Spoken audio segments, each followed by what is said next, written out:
the idyllic landscape of Kerala's Wayanad has turned into a scene of chaos and despair and horror.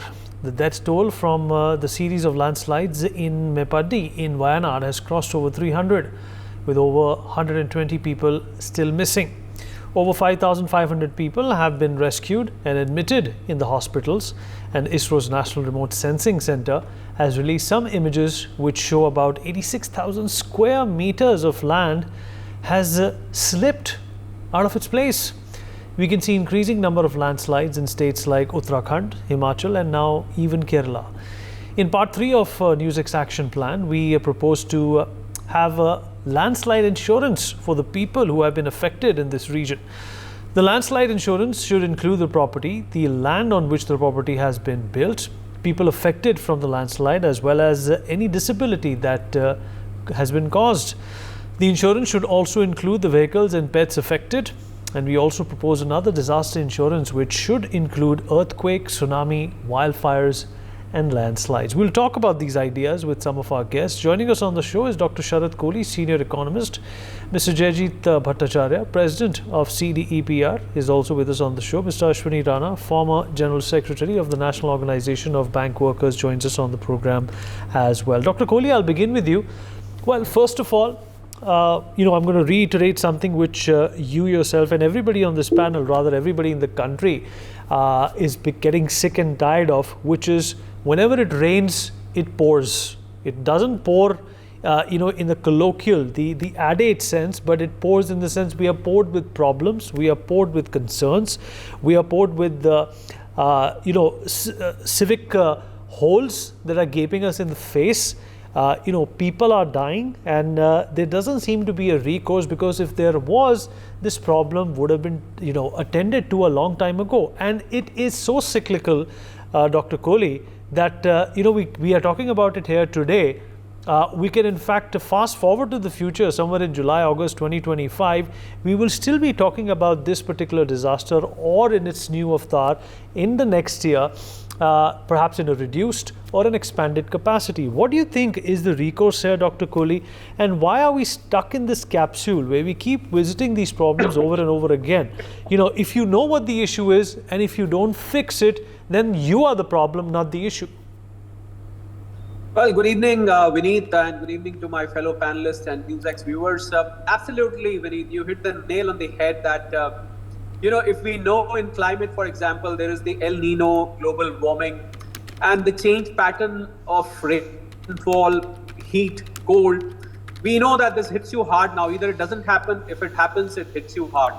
So what I also fail to understand is that the think tank of the country, the planners of the country, people who are experts on weather, who are experts on urban planning, who are experts on forestation, we've got plenty of experts, geophysicists. We have plenty of experts in this country, Vineet, who have dedicated their lifetime to their respective fields. And, as part of the government machinery, they are very much involved. I mean, the government has a consultative approach, every government for that matter, whether it is state government or the central government.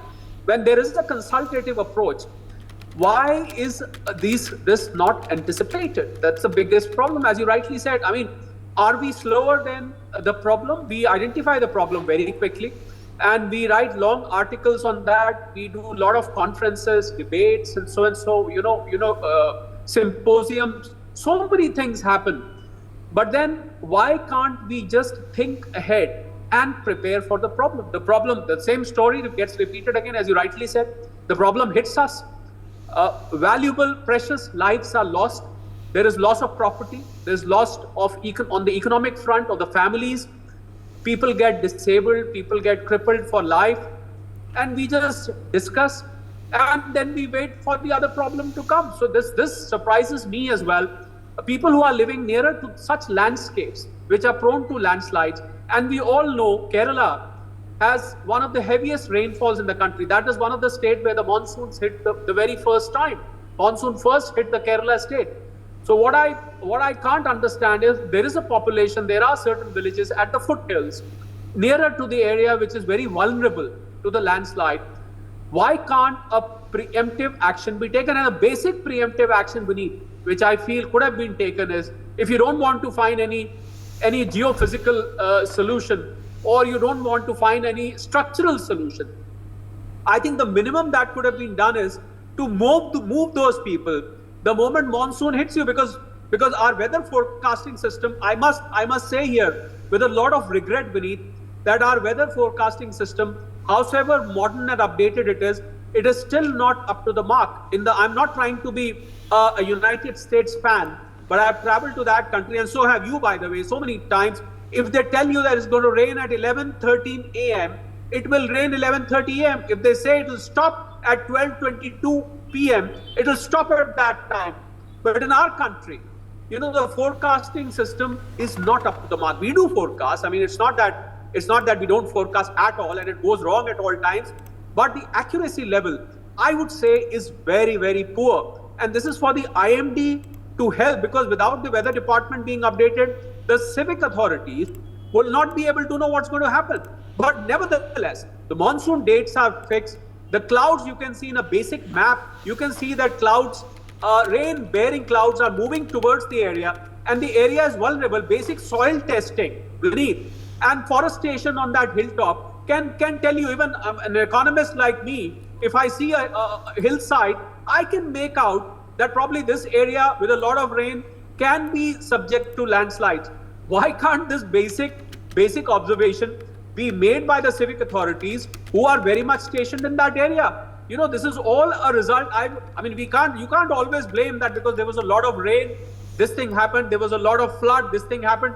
What were the civic authorities doing before? You very rightly said that the same story gets repeated every year, and we end up losing so much, and then we keep talking about it, and then again wait for the next. I think it's a rigmarole, the same rigmarole we go through day in, day out, week in, week out, month in, month out, season in, season out. And as far as the insurance is concerned, I think it is high time. We have various insurance schemes going on in this country. There is the Pradhan Mantri Bima Yojana also, where the poor people get insured. I think there is a need now to bring an insurance product exclusively by at least the public sector insurance companies like New India Assurance and all that. They should bring schemes which prevent you from a climate-related loss. Whether it is flood, whether it is earthquakes, whether it's a drought, whether it's a landslide, whether it is a storm, whether it's a hurricane, whatever happens, I think there has to be a climate protective, especially for the vulnerable class of the society, people who lose their living, people who lose their lives, people who lose everything that they have. Now, poor 300 people, 300 is the toll which is crossed in this calamity. And the numbers may grow because there are a lot of people who are still not being traced. They may have been buried, underneath the debris which has probably flown down after the mudslide. So I think it's the same story, and I would, through your show today, I'm pained, I'm anguished at what I'm observing, and I'm just imagining the state of people, what must have happened that night when all of a sudden, while they were sleeping, and suddenly one morning, people found that they were not there, they had disappeared, they were buried, or they were gone with the wind, I would say, or they were gone with the mud in this case. But I think it's a very, very sorry state of affairs, and this loss has to be compensated some way or the other, Vineet.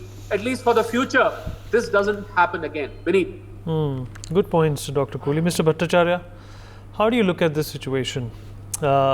Obviously, your heart is going to, hurt if you think about those people who died in this calamity for no fault of theirs. And it was absolutely preventable, Mr. Bhattacharya. It is something that can be taken care of. There needs to be accountability here. Do you think that's lacking, and that's why, people are responsible for the lives of these people, for the safety of these people, for the security of these people, for the longevity of these people, have been getting away with no less than murder? In your channel, after every budget, I've been saying that we need to now look at post-climate change budgeting and post-climate change actions. And what we saw in Wayanad, and we have been seeing in various parts of the country, be it the Himalayan regions, be it the cities for that matter, or be it Wayanad, there has been more and more intense impact of climatic change that's happening, and that's becoming worse every year. And that's happening, as we all know, is because of climate change. We need to have budgets to make sure that cities don't get inundated. There will be massive amount of rains that will happen. There will be no rains that will happen, and we have seen that happening. Chennai going dropless for years, and then we suddenly have huge downpour, or the way we had the issue at Wayanad, where the bodies were swept away 20-25 kilometers away.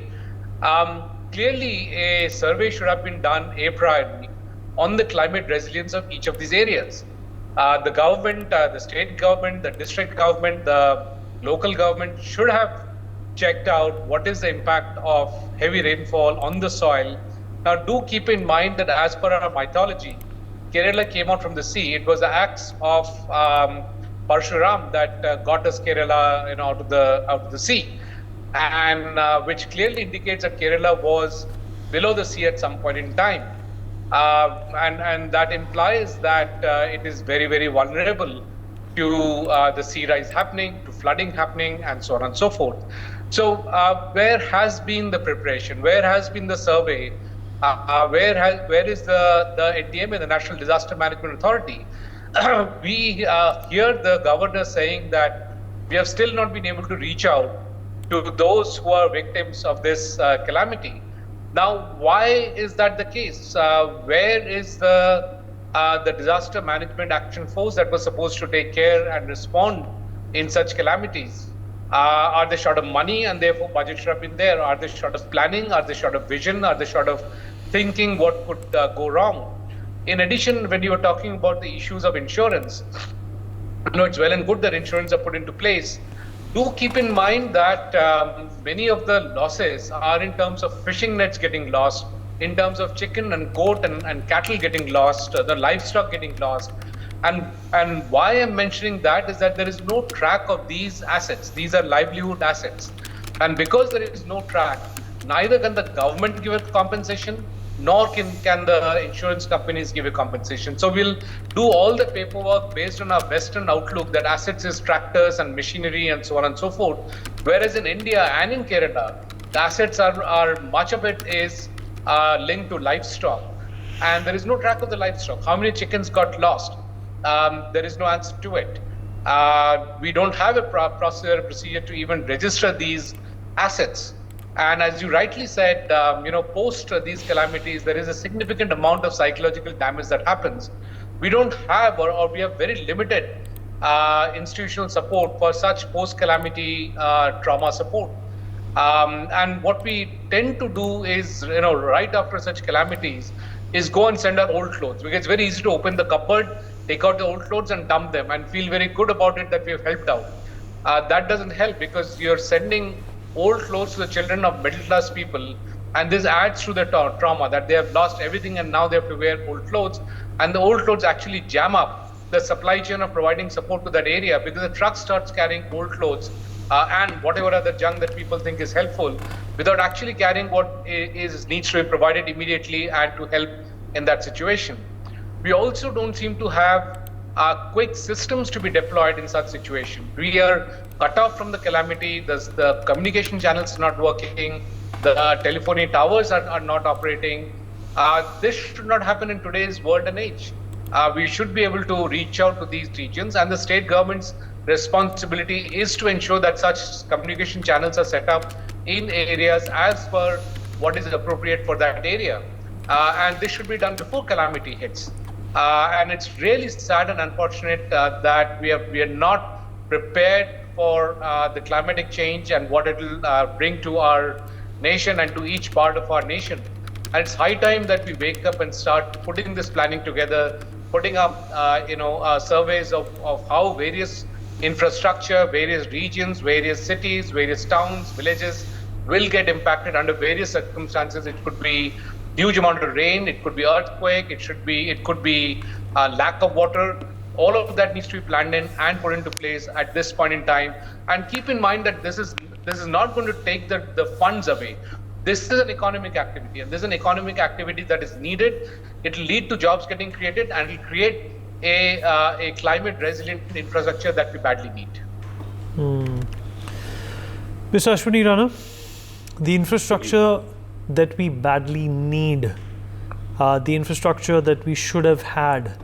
Could that have prevented all these things from happening? The ones that you see in Kerala, the ones that you've also seen in the capital city. Perhaps I can't think of another capital city of a developed or a developing nation which has gone through the kind of problems, the kind of civil collapse that we have seen in Delhi. Yes, you are right. When we see this type of climate change and disasters in the developed countries, and when we compare from them, they have a machinery to fight with that issue. But in India, we are blaming state government, central government to other authority. We are fighting for this issue. We are not coming on the exact issue and what is the root cause of the disaster. In this also, these hill stations, particularly the water sources, we have blocked. So definitely, when we will block the water sources, it will impact on this. In Himachal also, you will see. In other states also, every year floods are there. Every year, lot of money is going for the flood victims. But we are not catching the root cause of the flood, and we are not working on that. That is the the state government or central government just to blame. And particular Delhi is just like you can say, we don't want to have a word particular for this.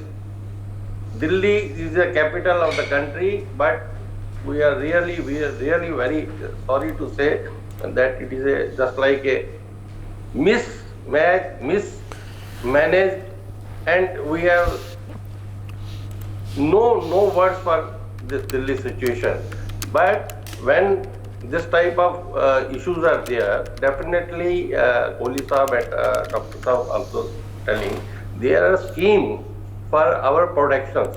Bank have so many schemes for insurance also. But as a politically, we are not giving that scheme to the needed people. In Kerala also, I don't think that these whatever mishap people, they have went for any insurance. If they had some insurance, at least they can get the compensation. But state government also, central government also, they should compensate the people who have lost their life to the families. But we have to learn from this type of happenings. But we are not learning. Every year so many things are happening.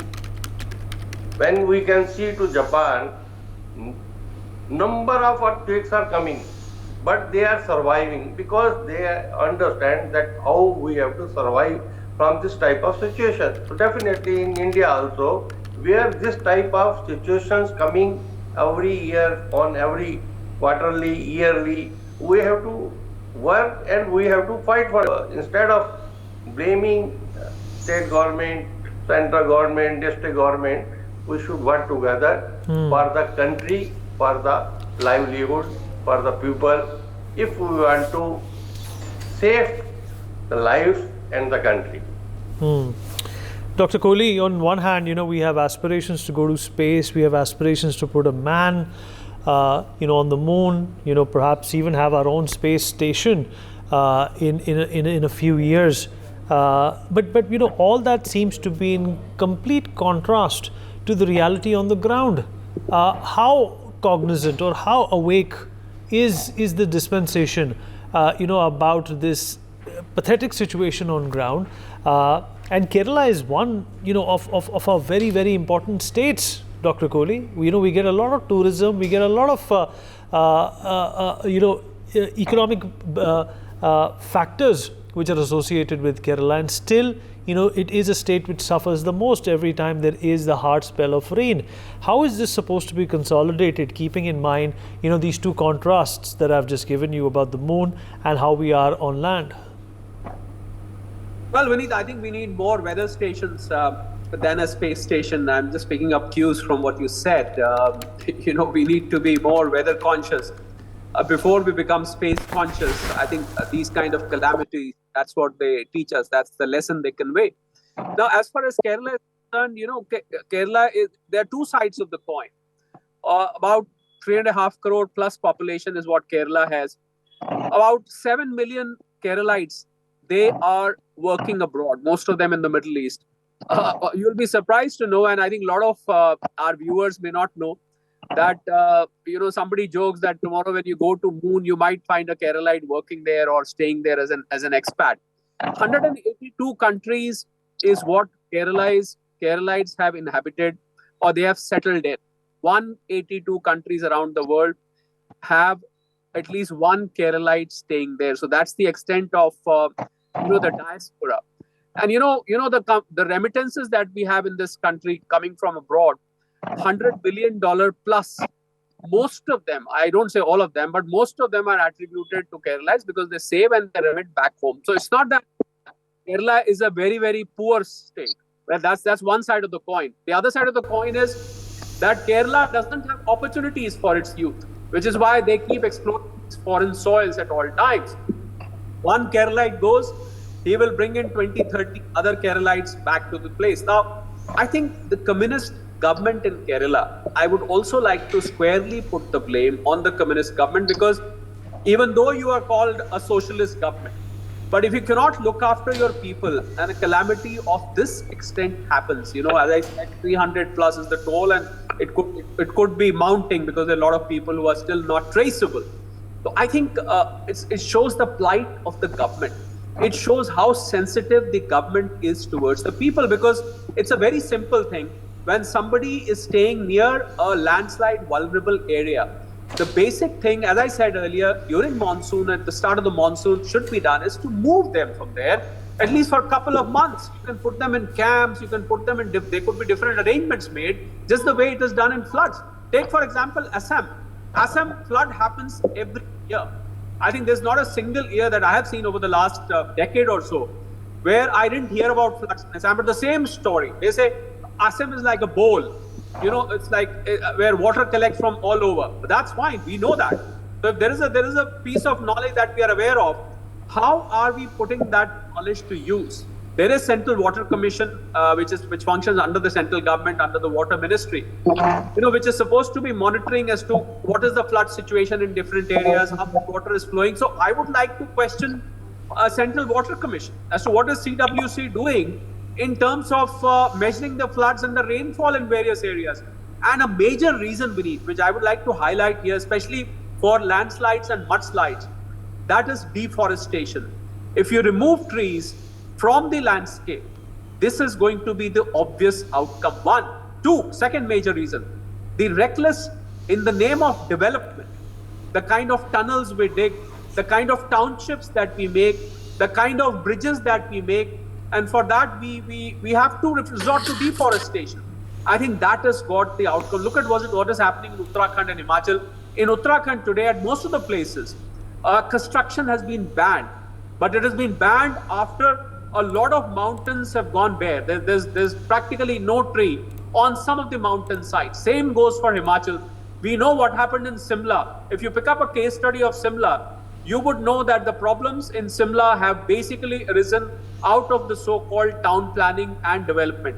I think so the state governments have to be held responsible for this, that they do not have a foresight. You should be thinking 10 years ahead when you plan development in any area. If you just think that we need probably another township here, we need a few more houses on this mountain, we can give permission for construction. And the third major thing, Vineet, which I would like to highlight, this includes Delhi as well, the underlying cause is corruption. Because the civic authorities, if they turn corrupt, it can cause lives of people. What we saw happening in Delhi, 3 precious lives of IAS aspirants lost in old Rajendra Nagar. It is a classic case of civic authorities turning blind eye to what is happening there. And why would a civic authority turn blind eye unless there is an underlying nefarious intention of corruption? So I think civic apathy is at its worst at this moment, I would say, Vineet, and corruption is one of the main reasons. For more such videos, subscribe to the NewsX YouTube channel, hit the bell icon.